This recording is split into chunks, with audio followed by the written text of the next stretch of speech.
Hello, my name is Ricardo Gomez, and my presentation is going to be on homelessness and public housing policy. I'm going to be specifically looking at the state of California and New York. So why is the issue important? The issue is important because it is a public health issue. The presence of urine and feces on public streets has jumped significantly, increasing the risk of people contracting infectious diseases, including meningitis and respiratory infections.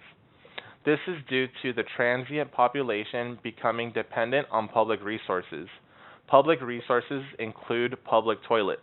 When they do not have public toilets available to them, they resort to relieving themselves in open areas, which spreads the presence of urine and feces through contact. It is also a strain on the economy in the sense that a chronologically homeless person costs the taxpayer an average of $35,578 per year.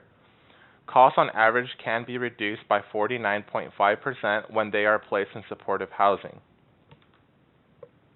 Before comparing policy between California and New York, let's talk about the environment in California.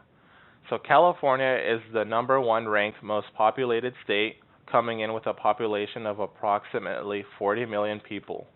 It is known for its warm weather throughout the year, with the average annual temperature in California being around 77 degrees Fahrenheit. New York, on the other hand, comes in at the fourth most populated state with a population of approximately 20 million people. It is known for having cold winters and hot summers. The daily average temperature ranges from 33 degrees Fahrenheit in January to 76 degrees Fahrenheit in July. California policy at the state level created Senate Bill 330. This restricted local rules that limit housing production, which streamlined the production of affordable housing. At the county level, Los Angeles County had their winter shelter program offers additional beds from December through March, and many LA County homeless shelters have offered extended hours during storms to offer warm, dry places to spend the night. At the city level, San Francisco created a $600 million affordable housing bond and created the shelter crisis legislation, which created 1,000 new shelter beds. New York policy at the state level created the Bill S-2375, A-1620. This created a rent supplement for households that qualify for public assistance who are homeless, as well as those at risk of becoming homeless. This is a unique approach because it took a preventative measure at helping those who were at risk of becoming homeless, which would help the economy in the long run. At the city level, New York City has a unique Code Blue policy, which is declared during extreme weather. This Code Blue policy expanded outreach and drop-in services as well as different shelter and intake rules when Code Blue is in effect.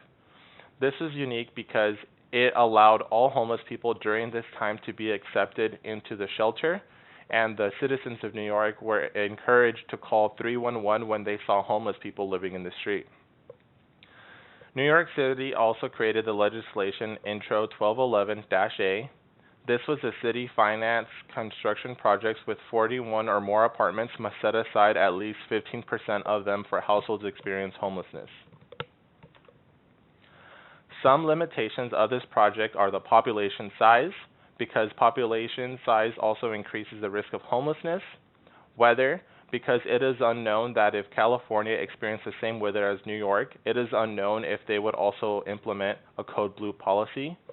And lastly, legislation is new, meaning that since the legislation is newly created, it will take a couple years before we can see any accurate data. Thank you.